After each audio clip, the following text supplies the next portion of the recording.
Collins, Yes. Ms. Keating, Yes. Mr. Johnston, Present. Ms. Clifford, Chairman Smalls. Yes, for I'm here. You have a quorum. Thank you. Agenda item 2 is appeals application filed by Jeffery W. Mills seeking to appeal the decision by the City of Laurel Board of Election Supervisors declaring him ineligible to run for elective office in the 2023 general election. I'll open the floor for any statements. First, starting with Mr. Mills.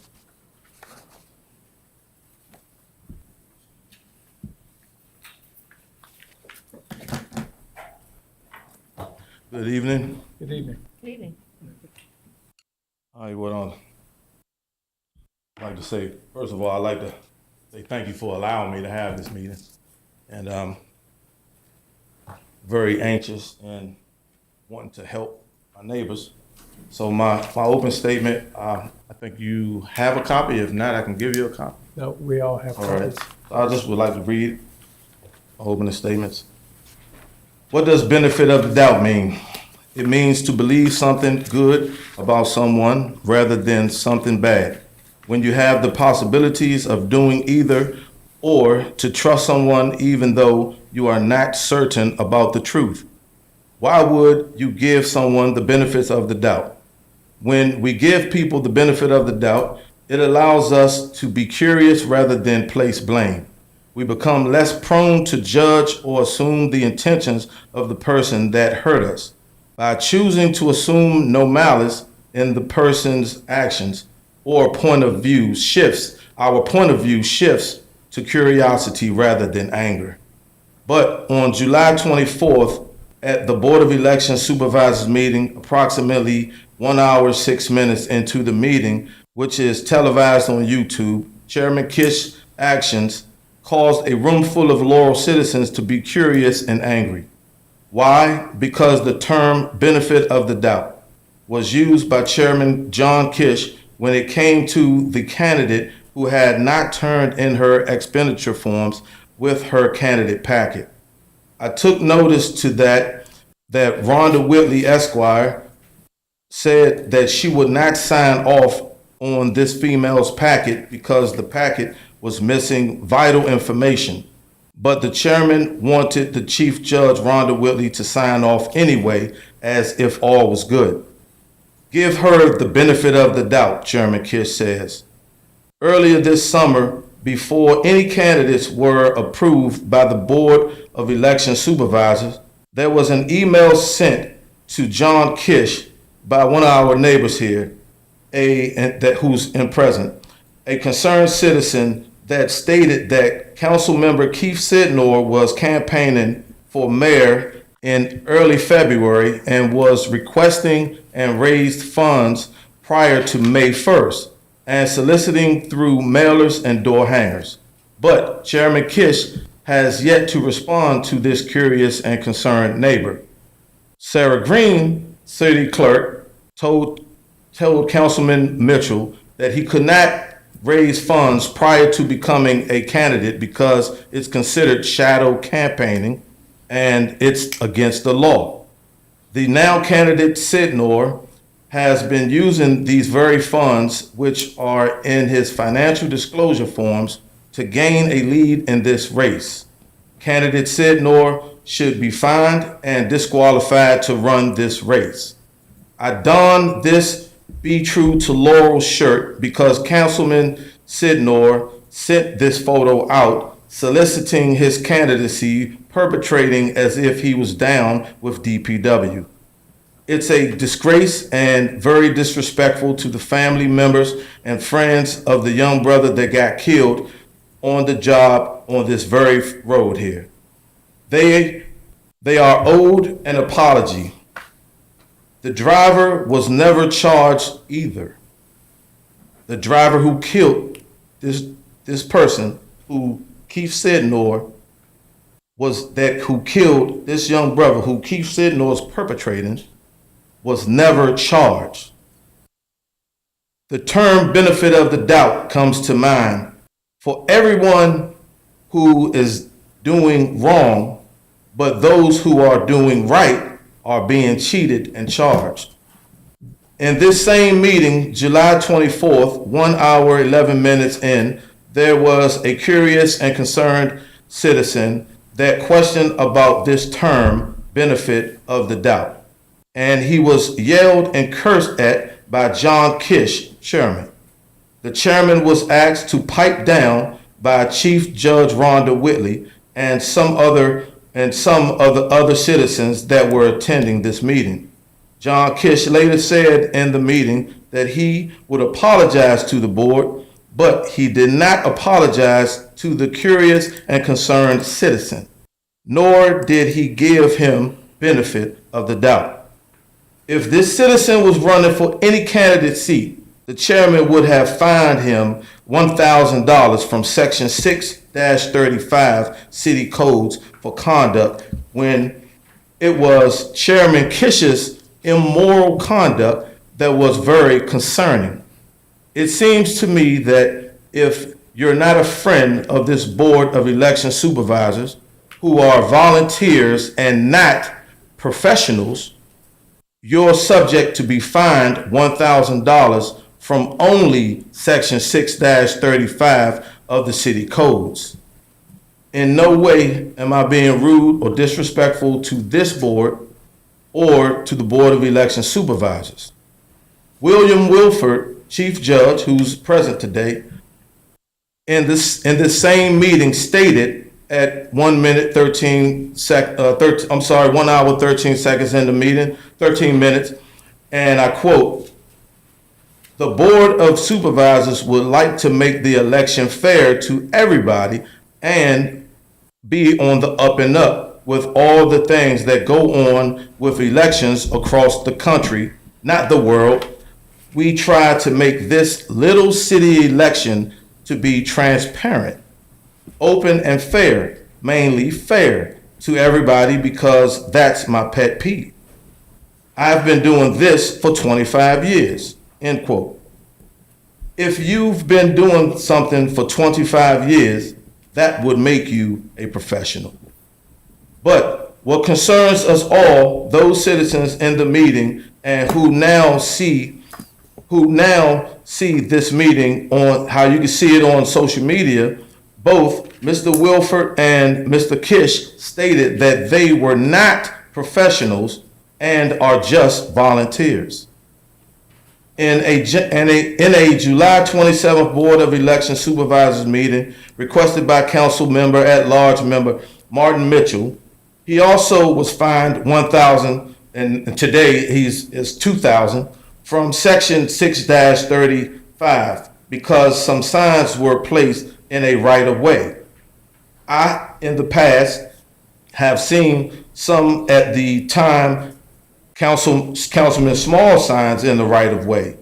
But curious and concerned citizens asked, though, has he been fined $1,000 by the Board of Elections, or was he given benefit of the doubt?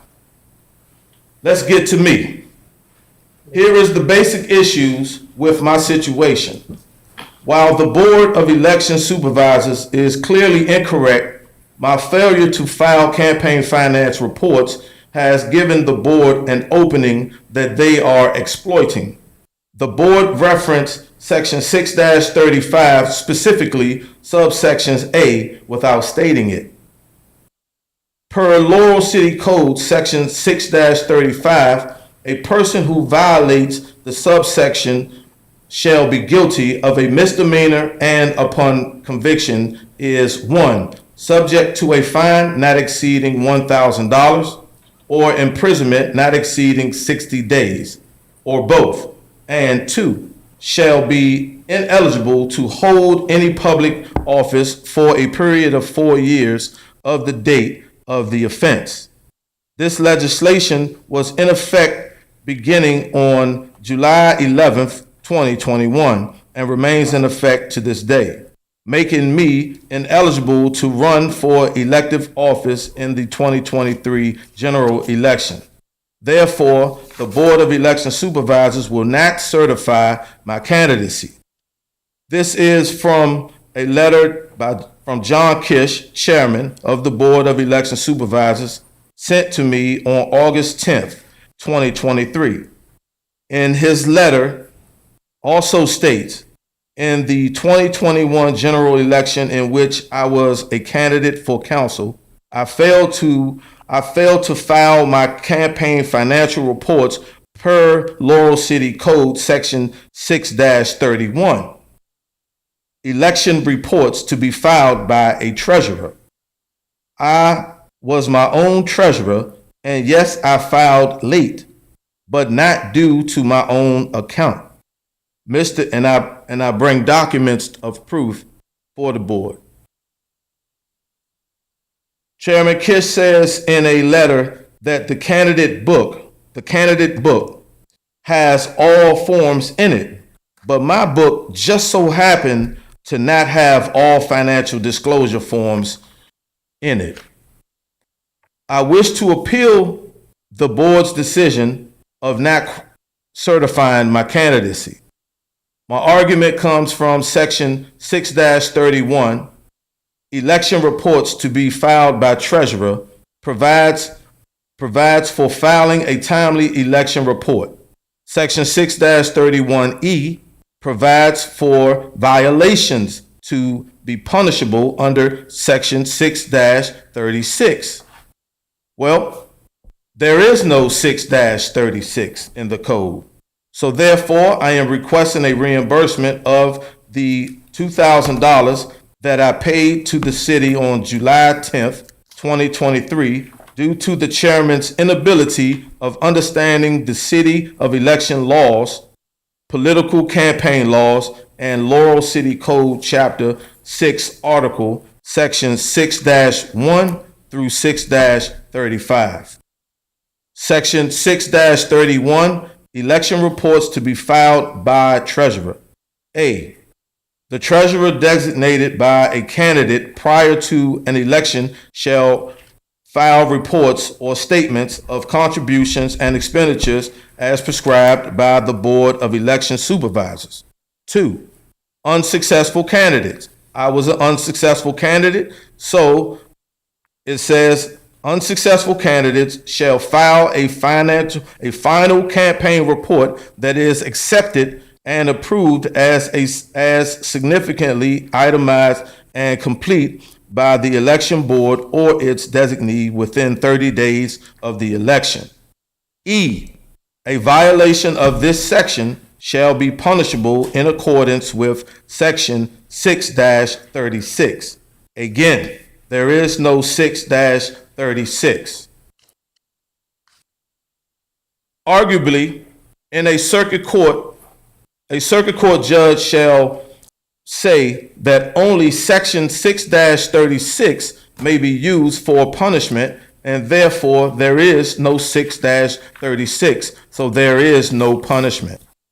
Or a judge may recognize that the intended cross-reference is to Section 6-35C, assessment of late fees and penalties. This subsection, which is directly on point for a violation, only provides for a financial penalty, $20 per day, presumably with a $1,000 total limit.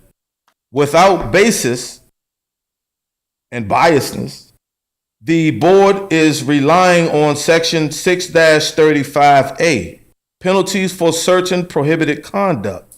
However, subsection A refers to violations of Section 6-35A, i.e. itself being a misdemeanor which can bar a person from being a candidate for a period of 4 years. But Section 6-35A does not state any prohibited conduct. This language provides a confusing circular reference. One would expect that the cross-reference is incorrect and that the intended reference is to Section 6-34, prohibited conduct, which specifies various activities that are prohibited conduct. Notably, The conduct prohibited in Section 6-34 generally comprises serious fraudulent activities or voter interference, and pointedly not mundane matters such as late filed campaign reports. In closing, when one looks to the structure of Article 7, violations of election laws and applicable penalties, there are only two sections. Section 6-34 lists prohibited conduct.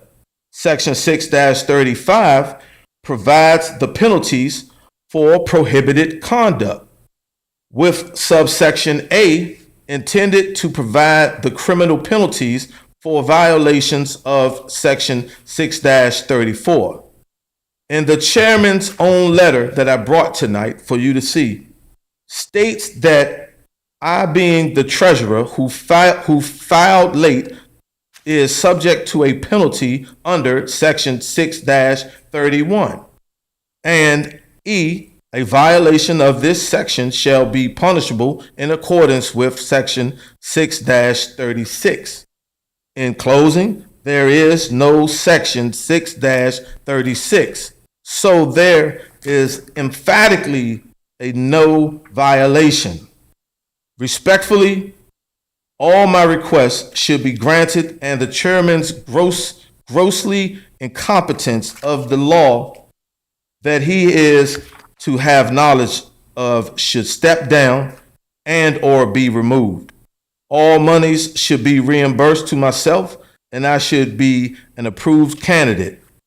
Please don't violate my First Amendment rights. Sincerely, Jeffrey Mills, potential Ward 2 candidate. Thank you. Thank you, Mr. Mills. Before you step away, thank you. Are there any questions to Mr. Mills from members of the board? Well, I have a question.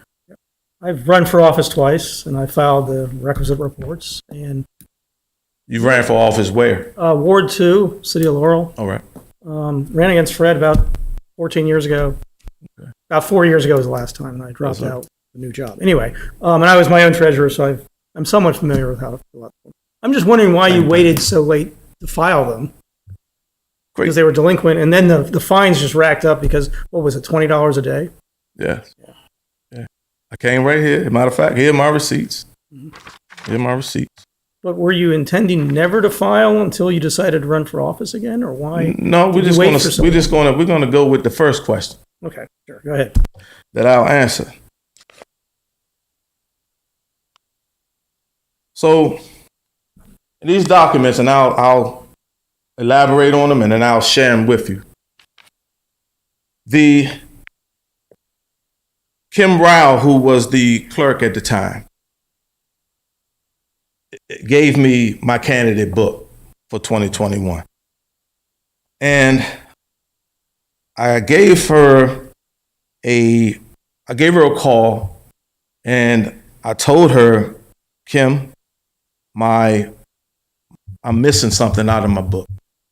And when I found out about it, I talked to her about it, and she said that you're missing the second and third reports. This is her email. This is email. And so I gave her, she says in the email, Mr. Mills, I received your voicemail. Attached are the second and third reports with the due dates highlighted. Thanks, Kim, Clerk of Council. And she also sent me a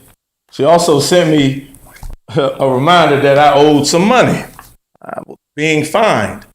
And from Section 6-35, penalties of certain prohibited conduct.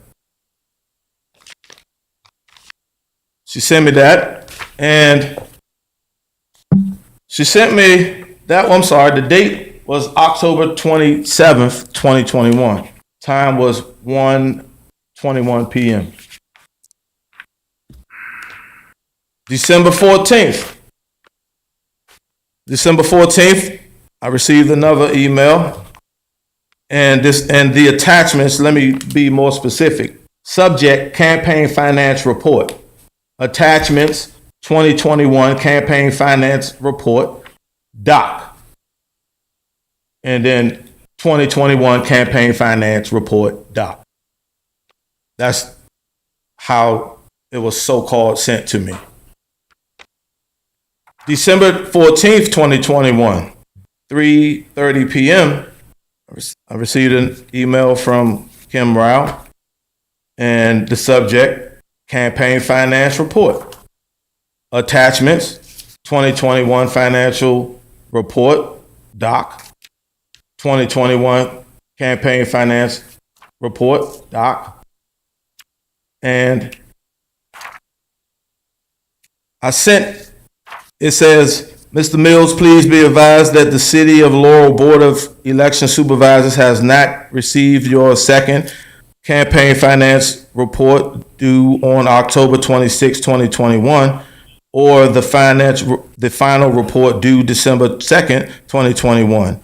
Attached is a copy of the letter to you from Chairman Kish outlining the late fees and penalties associated with the late file campaign finance reports.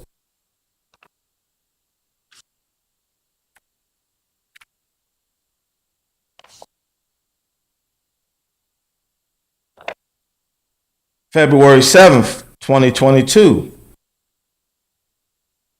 I finally received the forms that Kim Rao was supposedly had sent to me. A subject, campaign financial reports. Attachments, this time in a JPEG, which came through. And this was February 7th, 2022, time was 1:50 p.m. And the two forms are right here, February 7th. They were filled out February 7th, 2022. As soon as I received them, I did not waste. I shut my business down and I came right up here from 401 Main Street, came right here, and this stamp, February 7th, it says received. I took no time once I received them. And this email that states, and I sent this email to John because I noticed that things wasn't getting done. Was I supposed to make up my own financial disclosure forms? No. There is a proper procedure that's supposed to have been done. Proper paperwork that's supposed to have been filled out that was never in my book. Now, I sent the email to John. I say, hi, John Kish, talking about. I said, hi, John. Just to let you know, my campaign book never had the reports in it. I brought them to your attention. Came and I got them, I filled them out, sent them in here, they stamped it, and I got it done ASAP. There's a letter that from John Kish. And this letter is dated January 28, 2022. Dear Mr. Mills, as a candidate in the City of Laurel 2021 general election, you were required to submit campaign finance reports as required by the city charter code. The election handbook provided to you included all three reports that were to be filed with the dates due. That wasn't the case. I got 3 emails right here proving that they weren't in my book from the clerk. And how was John Kish, the chairman, just outright say that all documents, all reports was in my book? Well, how does he know what was in my book? But that's what he said, though. And then he gracefully sent me Section 635 penalties again. It's like if you walk across the street, you jaywalk, you get penalized by the board. Section 635, like that's the only penalty code in the book. It's not. Why do they want to keep? That's what we need to ask. Why do they want to keep throwing this 6-35 at everybody? That's what we need to ask. So I hope I answered your question. And roundabout way. You still have We your, have copies of those. Oh, great. and All right. you still have your campaign 2021 book? I have every book. Okay. Right. Because I was thinking about running for office, so I brought the 2023 one. I have them all sitting in my desk. So is your contention that you're missing, at least in the 2023 package, would be section 6, which has the expenditure and campaign contribution forms? You're saying you're missing all of what I'm guessing is section 6 in that Well, book. you just stated 2023. We're Right, talking right. About 2020. I know, I just wondered if it's the same section that was missing. So I don't know if you have your, dealing with that situation, it's like, you touch the stove, it's hot, you get burnt, you're not going to touch the stove again. So this year, when I received this 2023 book, I made sure that the forms were in there. Were they in there though? Or did Sarah Green make me extra copy? Maybe we should ask her. Oh, something's wrong with my name? oh, it died, okay. Maybe that's like the book at that. Well, I figured I'd bring my copy of this year's just to see. So we're gonna pause for a minute, because I want to make sure everybody can hear.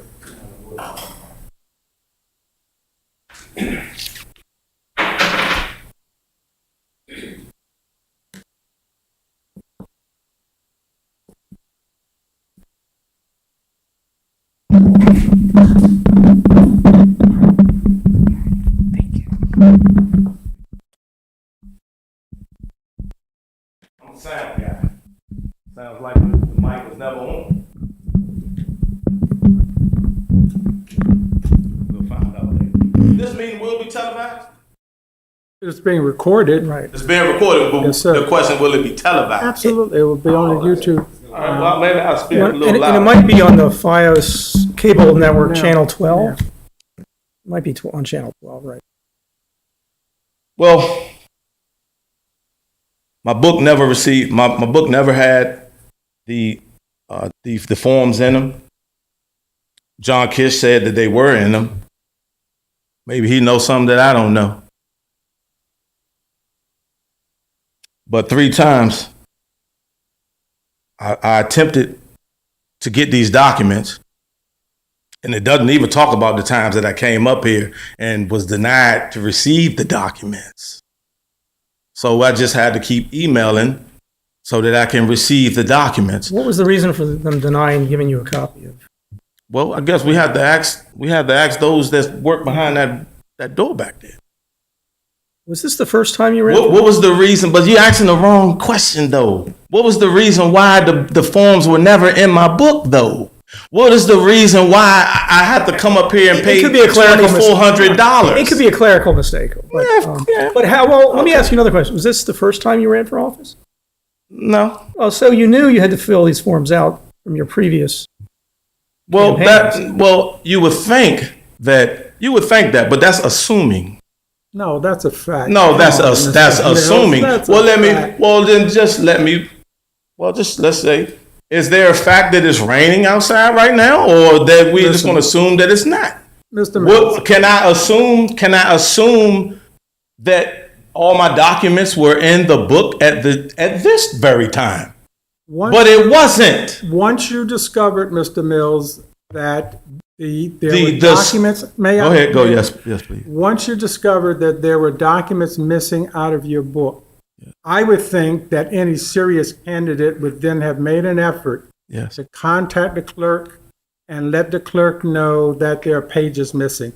If there were reports that you discovered that were missing, you would have made the effort. Now, No, let me just, I've let you talk. Give Okay. me just a second, let me make But my I point. just wanted to answer that because I'm getting a little old and I just don't want your question to go over my head. So you said a serious candidate. Well, I am very serious, and you personally know that. I don't doubt that. And so I you don't doubt that. it, and you know it. That's why I'm here, and that's why these people are here backing me. I'm sure because they want me to run now. But yes, I am a serious candidate, and that's why all these emails are right here. You said you have them. Now, let me ask you a Well, question. no, you said you have them, right? If you don't, I can give them. I have them. I have all the I just want to make documentation. sure that you have them. I don't need it, sir. I want to make sure that you have them because we don't want to assume anything. The facts state, let me just point this out, Go and you right can ahead. respond in whatever manner you choose. Go right ahead. By your admission of paying the fines, you admit that you were late filing documents that were required for you to file as a candidate. Is that a question? That's a statement. You've paid. The fact is that you Is that paid a question? 2,000. You made the statement, I just said. but I'm it's a asking you, statement. is that a question? A statement is not a question. That's why I have to ask you Statement's a statement. specifically, are you asking me a question? I'm Because it making- sounds like a question, sir. I mean, I do have diplomas and, I do own a business. I understand what a question and a statement is. Now, I would take it as a question, and to answer your question, I didn't ask a question. let's assume that you asked the No, I'm question. not assuming anything. Well, we're going to assume that you asked the question, You're going to Fred. assume I I will asked the question. assume in this I'm not case. assuming, Go right I'm ahead. asking. Go ahead. And I don't want to get into an exchange with you. I'm trying to I'm give not you here the for that. respect, I'm the just- respect that you're due Mm-hmm. in bringing your complaint to the city. But as a board, we have the right, in terms of determining this, to ask you questions based on the information Yes. that has been provided to us. Correct. And that information, sir, if you'll let me, that information that we have is supported by the fact, what I raised, that you paid $2,000 after receiving over a couple of years notices that you had outstanding debt with the city. And I made that. And Yes, you did. and yes, I made that. Here's my receipt. And no one is denying that. Mr. Mills. Exactly. No one is denying that. Exactly. I'm simply asking you a question now. Thank you.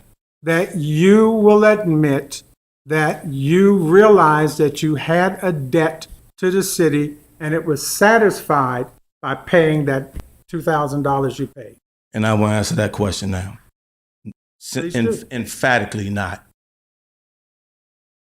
Emphatically, Emphatically means that, I know what like I am emphatically stressed. means. Well, you said emphatically, like you was actually raising the question. no, not at well, no. And let's not bring God in it, because if we do, then that's the one who's backing me in this. So I have no fear, sir. I have no fear. I have no fear. I just want to help my constituents, my neighbors, and then my constituents.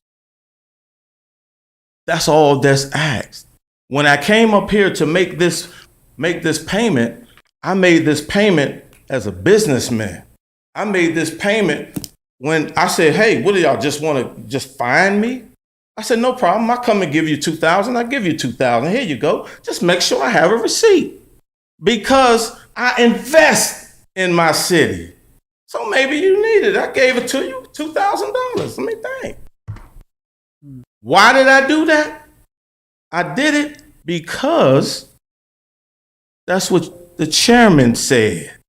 But if we need to go back and forth with me and the chairman is he's stating that I owe from 6-35. He's incorrect. So that's why I said I come up here, I give you $2,000. Hey, I give it to you.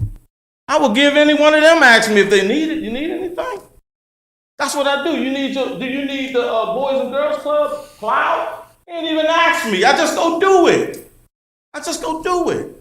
When you see a problem, that means you have the power to solve the problem. I'm not going to wait.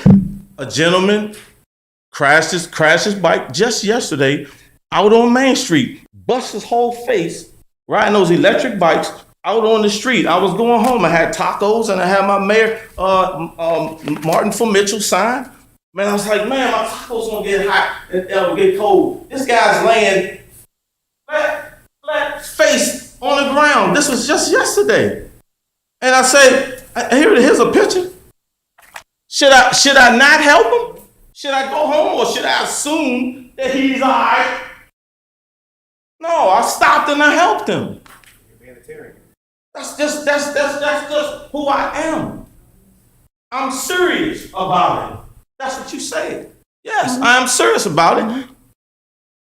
Again, your seriousness is never brought into question, Mr. Mills, at all. So I came, I gave $2,000 investment as an investment, not a form of guilt, because there is no penalty in my crime in this charge here that John Kiss accusing me of.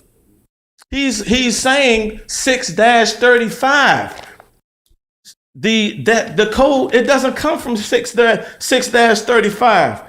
Why August 10th?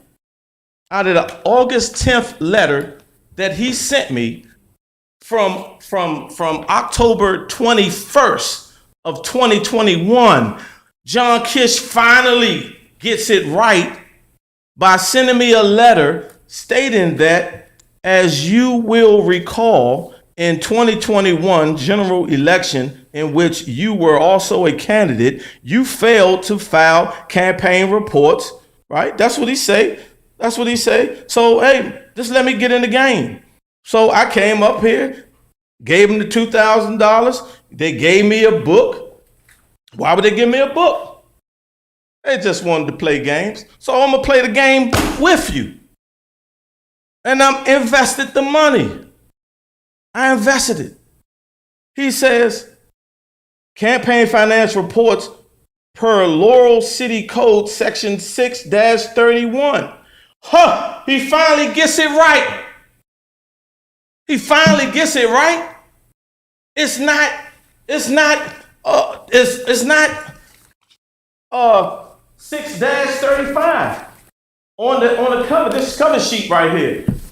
This cover sheet, it goes sections, Laurel City Code, Chapter 6, Article, Section 6-1 through 6-35. 6-35. So, why am I being accused of 6-35 when he has it right here? It took him 2 years. August 10th. 2023, it took him 2 years. You're asking me about 2 years. Let's talk about the chairman that's been doing this for over 25. Well, Mr. Wolfer said he's been doing it for over 25 years. So maybe we need to switch people or something. But why am I being accused of 6-35 when clearly he put it in his own writing? This is a letter. That's his signature. He put it in his own writing that I'm supposed to be charged from the code of 6-31. 6-31, not 35. And the 6-31 is about financial. Let's go to it. Because this is the law, correct? So let's open it up. But Mr. Mills, in section 6-31, there is a paragraph E that spells out the violation of this section shall be punished in accordance with another section. Wait a minute, I couldn't hear you. Oh, well, if you look at section 6-31, and I'm reading from my election packet I picked up this year for this year's election, but section E of 6-31 says a violation of this section shall be punished in accordance with section 6-36, which doesn't exist, which I take to be a typo. It should have been 6-. Well, I apologize, but shall I assume? Yes. Oh, there we go. Well, I damn sure enough ain't assuming today, buddy.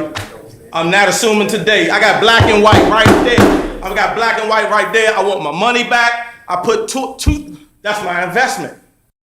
It's not my fault that those documents were not in my book. It's not my fault that the city took my money and thought that they was going to beat me by saying that, oh, he's admitting guilt. No, sir, I didn't admit guilt. I just gave you an investment. Say, hold my money for a little while. Now, if you want to turn that money into something different, then it will be something different. But all I ask is just to help my citizens. That's all I ask. Win or lose, man. Win or lose. That's all I ask. Mr. Mills, if you would, because I want to give anyone from the Board of Elections an opportunity to clarify some of the things you say, or make comment, I should say, on some of the statements you've made. If you would kind of bring your comments now to Yeah, I can- a close, and then, wait a minute. Yes. And then I will, at the end, if there are any other comments to be made, I'll give you the final word before this board makes any decisions. Is that fair? It's very fair. Can we back up a little bit? Can I get your names, please? Our names Who are am I right in talking front Names of are in the us. front. Right in front of us. Okay. All right, Ms. Collins, Ms. Keating. Keating? Sorry. Mr. Small, I'm David Johnston. Johnston. I don't know what name's in front of us. I want him sitting next to me. Yeah. Oh. Dennis Whitley's not here tonight, and Oh, okay. is his wife the one that was on this other Board of Election? She's on the Board of Elections. I just yes. wanted to straighten that out. Okay. Okay. And so what are the positions? There's, vice chair. What's your position, ma'am? Just a board She's a member. member. Board member. And yours? I'm a board member also. Okay. Now, is there anyone that knows the law on this board? I'm a lawyer. We have our attorney Yeah, and we have that an attorney. represents On the board. No, Not his representing the attorney- board, no. but on the board, who I'm No, talking to. That's not a requirement, sir. No. And this is my third meeting. I have a law degree, but You have a law degree? yeah, so I know how to read there. And I'm just wondering, you appeal this to the Circuit Court of Appeals, and there'll be a different standard that they'll judge. Okay, so, but you would stand in front of a judge and assume something though, huh? Because you did just say that. Yeah, though. they will. I'm assuming the court may make a construction that there was a typo, and when it references another section where the violation will be punishable, they'll look for another section, but they may give you a technical out, okay? But Okay, I'm so let's just make sure that Right. we all are on the same All right. page here. So under violation, under E, Right. 6-31E, a violation of this section shall be punishable in accordance with section 6-36. When did this start? Well, underneath of that, it says it was enacted in ordinance number 1964 on January 11th, 2021. So the mistake has been there since 2021. Well, I sure apologize, but I don't have nothing else to say. I appreciate the time. Thank you, Mr. Mills. Thank And you very again, I'll much. give you an opportunity to close. Board, any questions or comments regarding Mr. Mills' statements before we move on? Okay, seeing none. Is there anyone from the Board of Elections who would like to make any comments or statements? Mr. Welford?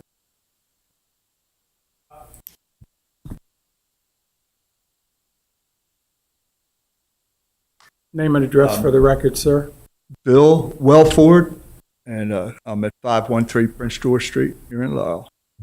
Your name Bill or Bill? It's William, but Bill is a nickname for William. So a lot of people named William also go by Bill. But right. you can call me anything you want, it don't I matter. was gonna call you by But anyhow, I wasn't prepared to speak tonight. I just found out a few hours ago that the day that Mr. Chairman Kish could not make it, so I'm here to represent to sit in his place. But all I can say is, we go over these packets. We look at each one the same way. We look at every single thing. We have, after we've done that, it goes to the Board of Ethics, and they find things in there. Most of it's the same things that we find. So they might find one or two other things. We confer with the Board of Ethics, what they reported back to us. We refer to our legal counsel for election law, and he reports back to us and tells us where, if we're right or wrong, or if we're doing everything right or wrong. And we go with those reports from those two entities, and we don't single anybody out. It's however we find in those reports. If there's something that's not complete or fines has not been paid, we either certify the person or we don't. And I think there's this year is the biggest campaign. Like Mr. Mills said, I've been doing this for, I think, more than 20 years. So this is the biggest election campaign we've ever seen. There's 16 people running. I believe there's about 11 that have been certified. Everything in their packets are fine. Their financial reports are fine. Everything was, every T was crossed and I was dotted. So I think there's 5 that are not certified. So they all had something in their report that we just can't certify them because of what we have found. And until they're corrected, we still can't certify them. We'd love to see everything go through as smooth as it always has in past years, because we didn't have that many people running. So it was kind of smooth, and we'd love for that to be happening this year. But we do want to make everything fair. If we find something wrong with one person's campaign, we pull it out, and if we find something wrong with another person's, we same thing. Everybody's treated fairly. So that's about all I got to say. Is we did the best we could on everything. Mr. Wilbert, hold on a second. I just want to see if anyone on the board has any questions. No? Mr. Johnson? No, I've dealt with the Board of Ethics before. When I filed for candidacy once, I answered a question exactly wrong. And they said, "Did you mean to answer it this way?" I said, "No, that's..." There's a process. One other example, out of those 16 packets, there were only 2 that actually came through with a perfect application. There was not one thing wrong with it. They went right through just like that. Only 2 out of 16. Let me ask you, Mr. Welford, Yes, would you deem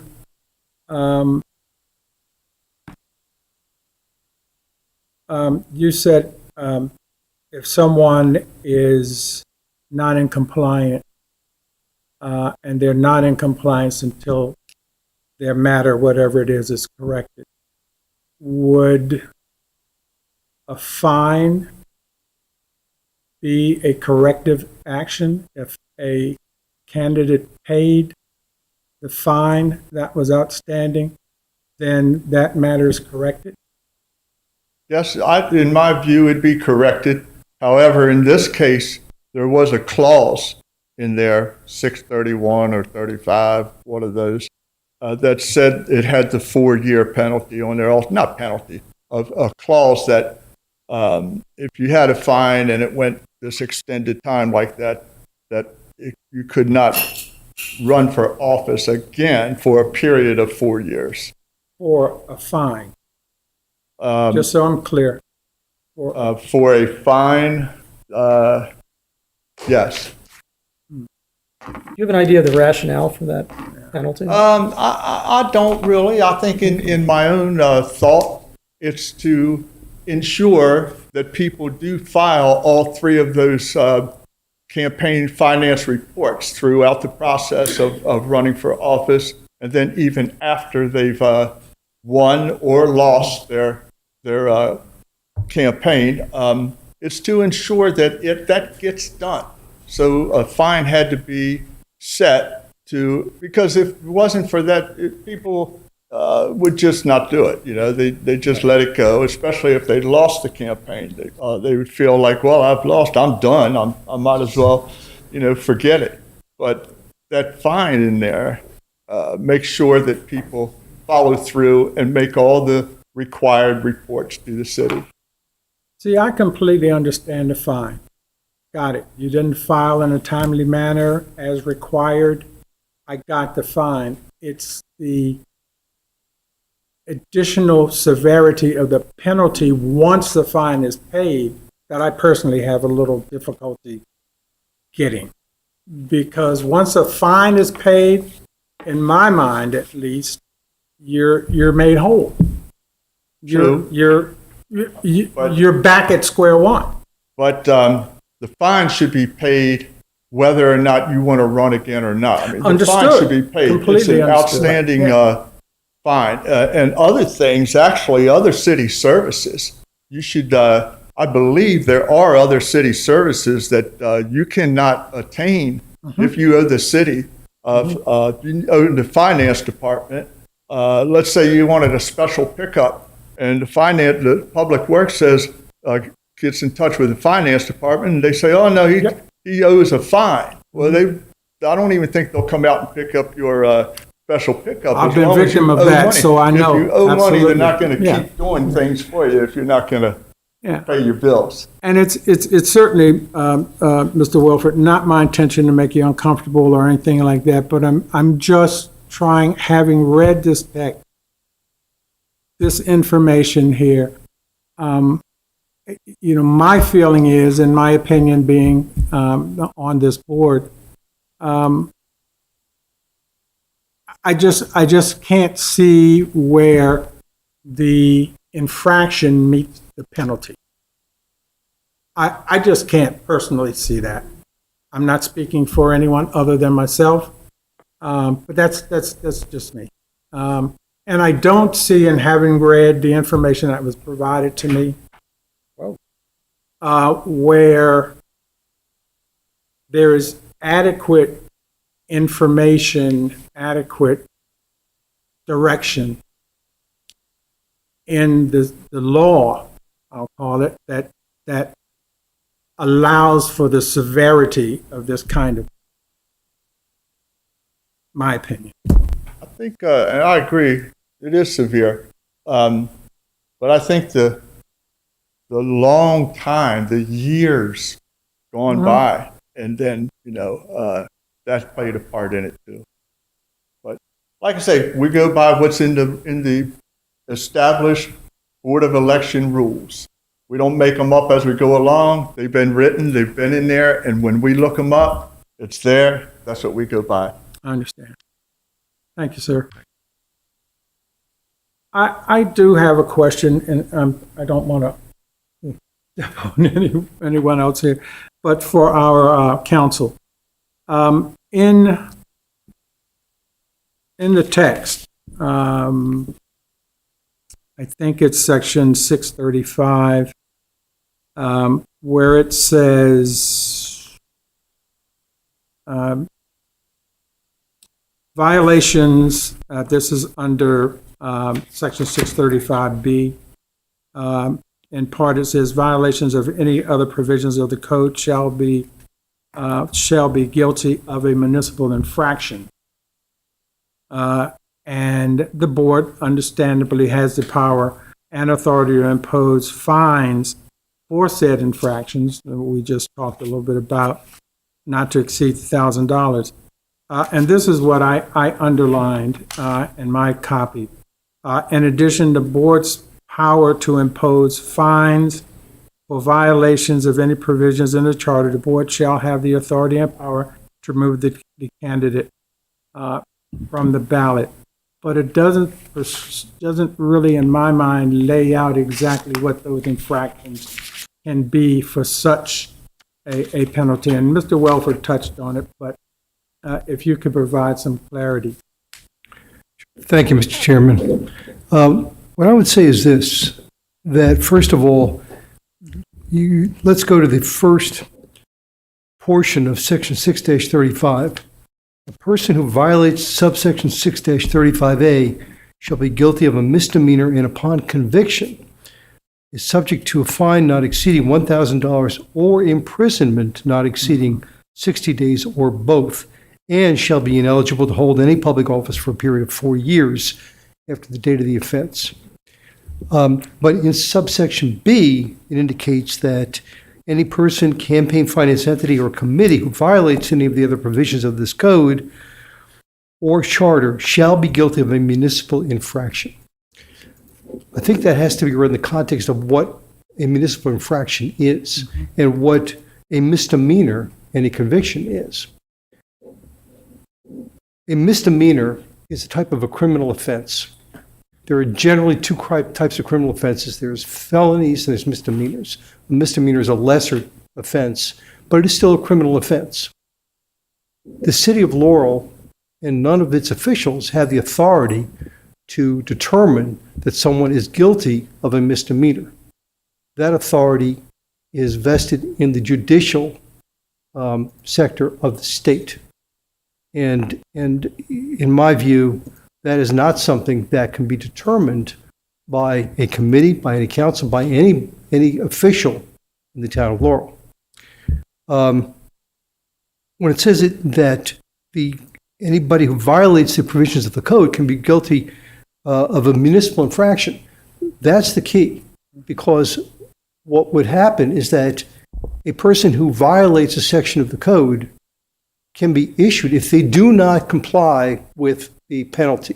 In this case, a penalty of $1,000, $2,000, whatever it was. If that fine is not paid, because the city does have the authority to issue fines, and that's fine. That's not a problem. But if the recipient of that violation notice does not pay the fine, that person can be issued a municipal infraction. And what that means is that if that person then does not pay the amount of the fine within a certain period of time, and I believe it's 20 days, I think the code allows, then the city can file an action in district court to enforce the municipal infraction. And at that point in time, if it goes to court and a judge determines that there's been a violation and finds that the person at issue is guilty of not paying the fine that was properly issued, then according to the law, they would then be guilty of a misdemeanor. That would be a conviction. And then the issues would arise here. The issue of whether or not a person should be ineligible to hold public office for a period of 4 years after the date, I think we've got some due process concerns about that, about as the chairman indicated, whether or not that type of penalty is proportionate to the issue. And I think that's a difficult issue, and maybe not one we need to reach at this point. But I would suggest that, in my view, Mr. Mills could not, at this level, the Board of Election Supervisors, be found to have been guilty of a misdemeanor. I believe that type of finding is only vested in the judicial sector, must be found by a judge in the District Court of Maryland to do so. I hope that answers your question. Right, that's going to limit what this board can do or rule on. Excuse me? That sounds like it limits what this board can do or rule on for this case. Right. Just sounds like it's headed to circuit court or district court. Not necessarily. Okay. Thank you. Any comments? I'm going to open up to any public comments. Anyone who wants to come up and say something has to, other than Mr. Mills, for now, has to have some relevance to this particular matter before us, as well as limited to 2 minutes. Floor is open. I'll say good evening. My name is Thomas Matthews, and I've been certified to run for Ward 2 Council. I've been a resident of the city 62 years. And one thing I found when running against in the city election, the Board of Election has always operated in a way that's very intimidating to anyone who wants to come and run for city office. I think anyone who wants to come and run for any office in the city they live in should be one of welcome, we welcome you. We want you to do that. This board, as I say, have always, under the direction of Mr. Kish, who's been appointed by Mayor Mo, has always operated on a way that is very intimidating to the candidates. And I'll say this, if the years I've been running since 2013, I have filed many complaints that I felt was legitimate complaints. And the response was always, there was no violation. So again, I say this board has always operated in an intimidating way against people who want to run for office. Thank you. Thank you. I'm sorry, can I get your address for the record? Yeah, my address is 15016 Laurel Place, Laurel, Maryland, 20707. Thank you. Mr. Russo? Name and address for the record, sir? How you guys doing? Adrian Russo, 1001 5th Street. I too have run for office numerous times and been charged with violations that were found to be mistakes or what have you. But I've always been admitted or recused and had the opportunity to run. 2 points that I'd like to point out. One is I understand the rules and regulations and I support it wholeheartedly.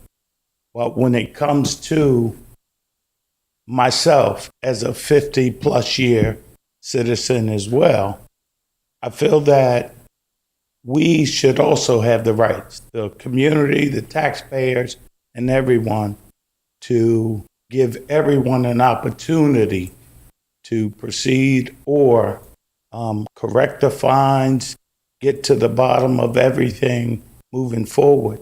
But when we don't even get the opportunity to comply and give our opinion, and there's a time limitation to everything, it's clear if they can make mistakes and have a typo, if Mr. Mills makes a mistake and has a typo and comes through despite paying, because that's the only alternative to running, that's not an admittance to guilt. That's saying despite the accused, I'm going to pay this fine because I want to be in the race.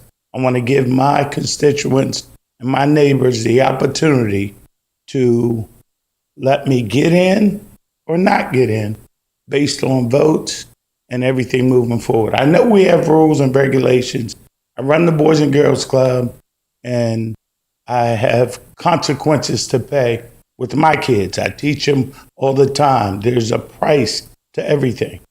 But we never have them shy away like I did after my running against you, for one, and lost. But I can take that. I still volunteer for this community because I care. I still have Mr. Mills come and plow our property, nonprofit Boys and Girls Club, because he cares. No one else does. He never asked me, but I always see him out there doing that type of stuff. To have these type of people that care about our community, and on a technicality, whether it's his fault or the city's fault, for him to be penalized or me to be penalized for not having the opportunity to put my vote in, that's where the problem is. That's where we run into the problem.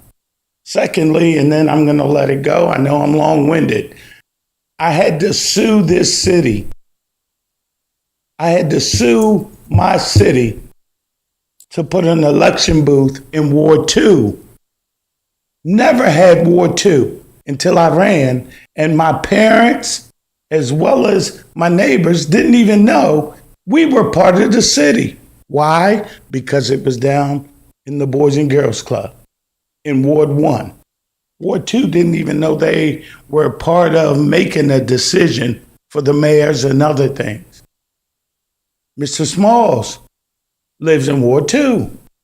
It helped him moving forward, made his group and his constituents understand that he's representing them. That's the important thing that we need to make sure of moving forward. That everyone that truly cares about it. Are we perfect? Are we lawyers? No. But we stay at a hotel, like they say on TV. But the point is, all of us need to work together to understand these rules and regulations and understand what we have to do moving forward to make it happen. I hope you guys let us, inspire us to come out and make a difference like I do as a volunteer. No, I'm not on the board. No, I'm not on the council, but I still care about my community and these kids. Thank you. Thank you, Mr. Rousseau. 2 minutes. 2 minutes, please. Sir.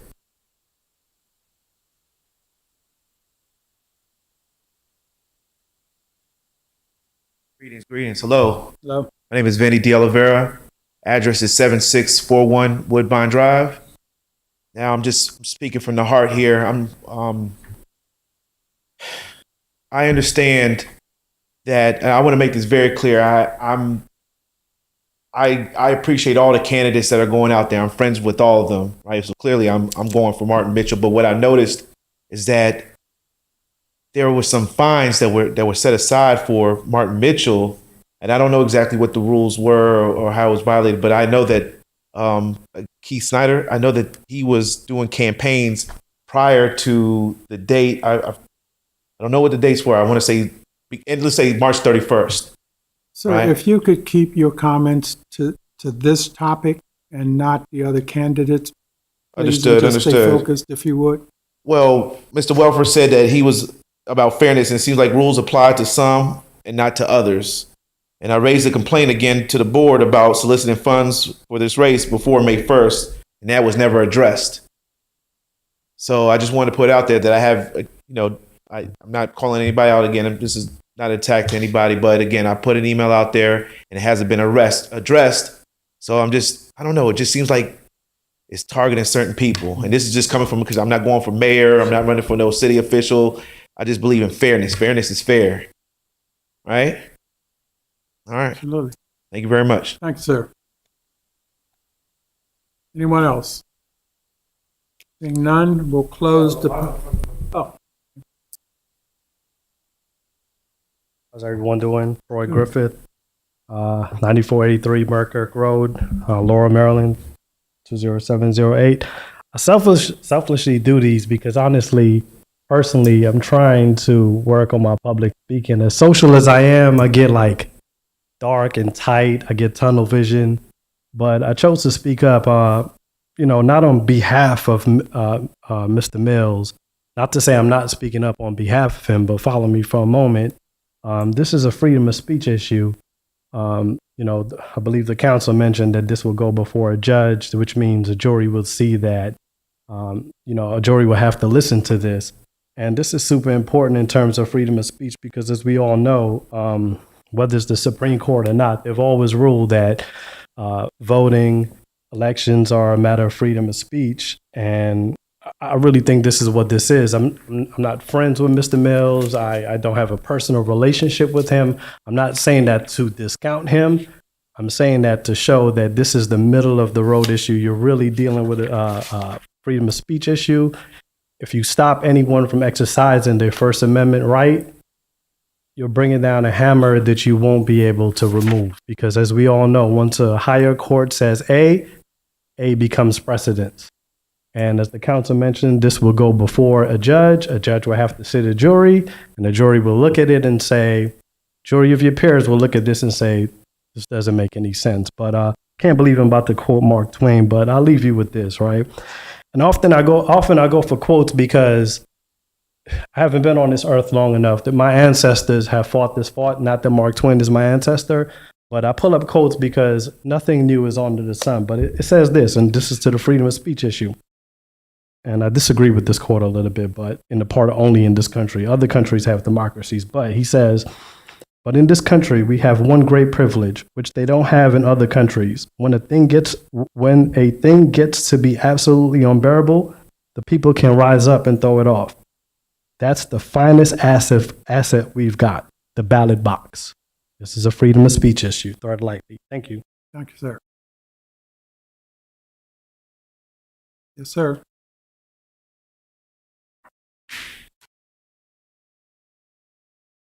Good evening. My name is Raul Mirza. I live in 14216 Westside Ridge Drive, Laurel, Maryland 20707. I appreciate the opportunity to speak this evening. Mr. Mills, thank you very much for the public service and the work that you do for our community. I have to admit, I do know Mr. Mills, marginally, I would say. We've known each other about 2.5 years. I'm a neighbor. Recently moved from Silver Spring, Maryland. And I think something has to be said about the character of this individual, for whom he spends much time in our small community, in our neighborhood, making those that join the neighborhood feeling welcomed.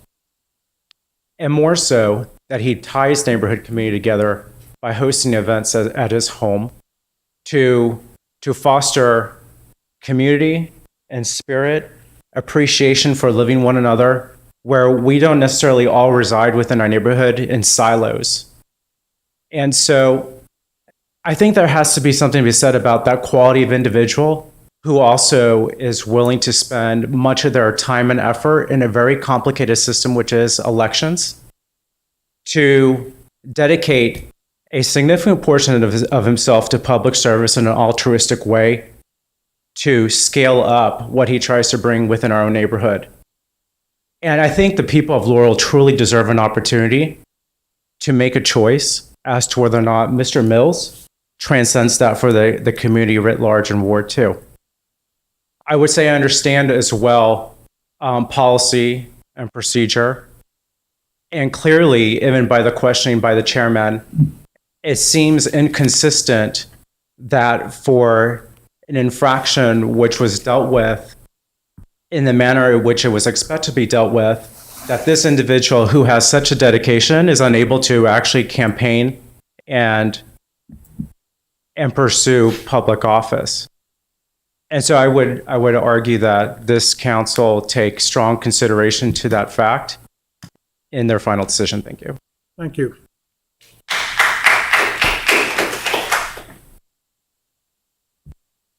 Staff, council, any final words before we consider action? None?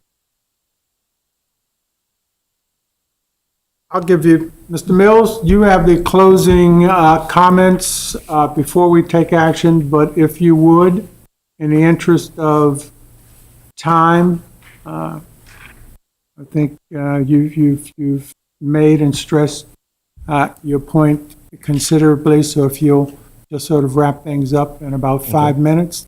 All right. I mean, I do have football tickets tonight, but I'd rather do this. Well, So no problem. So I just would like to talk to the boards, especially the attorneys, because I'm just baffled that the attorneys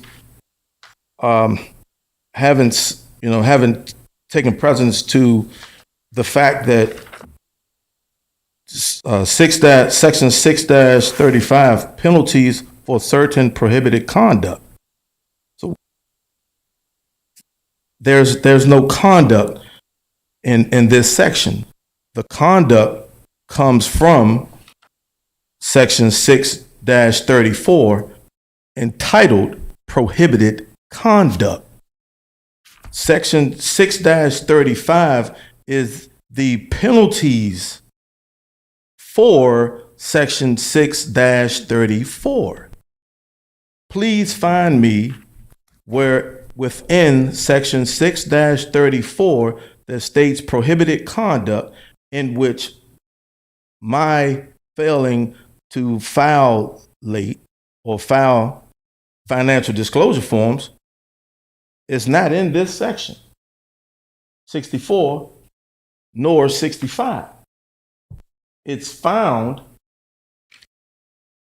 in section 6-31, where the title is election reports to be filed by treasurer. It's clear, it's right here in black and white, but I don't understand why you all are not seeing this tonight. Well, we're the decision makers here. Yeah, nobody has said it. Nobody has said that me filing late is in section 6-34 or 6-35 because it's not there. Where it is in section 6-31. So why are we not talking about 6-31, where 6-31E, it's clearly, it says a violation of this section shall be punishable in accordance with section 6-36. And Mr. Johnston says that I should assume that it is 6-1, is 6-2, 3, 4, 5, 6, 7, 8, 9, 10, 11, 12, 13, 14, 15, 16, 17, 18, 19, 20, 21, 22, 23, 24, 25, 26, 27, 28, 29, 30, 31. Oh, that is the correct one, though. So let's talk about it. Let's talk about it. In section 6-31, election reports to be filed by a treasurer, in which that's what I was. It says unsuccessful candidates shall file campaign reports. All right, I did it. The violation of this section is punishable in accordance with section 6-36. If you could show me my penalty, if you could show me my penalty, then I'll step back. You can enjoy my $2,000. I'll wait for whatever time 6-36 says, and then I'll be here, God willing, to run again. But it doesn't exist. It doesn't exist. And I hope that you all are not going to allow me tonight to say that I can't run. Because if not, we will be running to the federal court. Thank you, Mr. Mills. Okay, board, we are at the point where we have the final action to take. I'll start by asking for a motion. Before you do that, can I ask the city attorney a question? Yeah. All right. I was going through the municipal code website, and I see they have updates to the regulations, the code. Sometimes they delete sections, sometimes they add them. I wonder, and I haven't seen the whole history of Section 6, I wondered if there was ever a Section 36 at one point, and they deleted one. Do you understand where I'm going with this? I do. Mr. Johnston, I'll be honest with you, I don't know. Okay. I do know this, that it seems very clear, and even Mr. Mills seems to understand that where it indicates 6-36, that's a typographical. Clearly that was, and I don't know how it occurred, I don't know why it occurred, right. I just know this, that when you look at it, it is very clear to anybody looking at this that must refer to 6-35 as was indicated here. Mr. Mills is correct. 6-31 is the section that does refer to the requirement to file reports. I mean, Mr. Mills was notified in October of 21 about his failure to file. It's almost 2 years later, and he's finally now filed paid the fine as a result of his failure to file those timely. And that, that's something that the Board of Election Supervisors had to take seriously, understandably. So I think the fine seems to have been something that was well justified. But that's been paid now. And to the extent that's been paid, as far as I can see, with regard to the qualifications for candidacy, from everything I know, he apparently has met the qualifications. That's the best I can tell you. I don't know how else it happened. This does not in any way excuse the delinquency of filing timely reports in such a significant delinquency. But the law says what it says. We should fix this typo. Excuse me? We should fix this typo. Right. So Board, if you are so inclined, I'll make a motion. My motion would be to maintain the fine of $2,000 for the late filings of campaign reports, but to revoke the ineligibility that would prevent Mr. Mills from running for a council seat. And I present that in the form of a motion. I'll second. Thank you. We have a motion and a second. Any discussion? I agree with the typos, but it is clearly written, if you have a fine, you can't run for 4 years. And so he was notified with that. And I vote that we stick with what the Board of Elections has put through. I don't think we can overturn that. Thank you. Mr. Johnson? We're part of the executive branch, and we have the power to overturn the legislative branches concocted here. But We are the Board of Appeals. but I do think the penalty is sort of severe. Not 4 years. So we have a motion and a second. We have one opposed and 3 for, if my count is correct. Ms. Quillen, call the roll, though. Chairman on the Smalls, motion. I vote yes on the motion. Ms. Collins, Yes. Ms. Keating, No. Mr. Johnston, Yes. motion carries. Thank you. Thank you, Mr. Mills, everyone for coming out. Thank you. Thank you for your service, Board. I haven't adjourned this meeting. Where's everybody going? How about, go sit back down.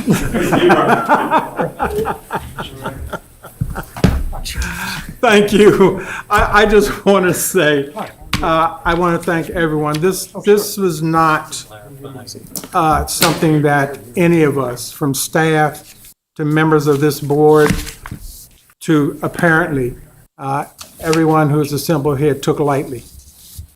It's very serious, and I think I'm sorry, Troy, by addressing you by your first name, but we've known each other for a long time by first name. But Troy said it. In a democracy, we have, certain rights and certain responsibilities. And as the people, we're the ones who can and have the power to correct any inconsistencies, irregularities, or just things that we don't agree with. I'll put it that way. And I think in this case, this is something as serious as this is, and I can say this having run 8 successful elections in the city, that the eligibility of a candidate to run is a right. However, and I will say this very pointedly, as a candidate, you have a responsibility to the people that you want to serve to be straightforward, to be honest, and above board. And so whether you agree with certain rules or not If they are the rules that are established, those are the rules that you follow. And so I'm not going to stand on a soapbox, but it's something that I firmly believe in. It's something that helped carry me through 17 years as a city councilman in this city. Integrity. And so, Mr. Mills, I wish you all the luck as you move your campaign forward. And this meeting is adjourned. Thank you all. Thank you, everybody, for coming.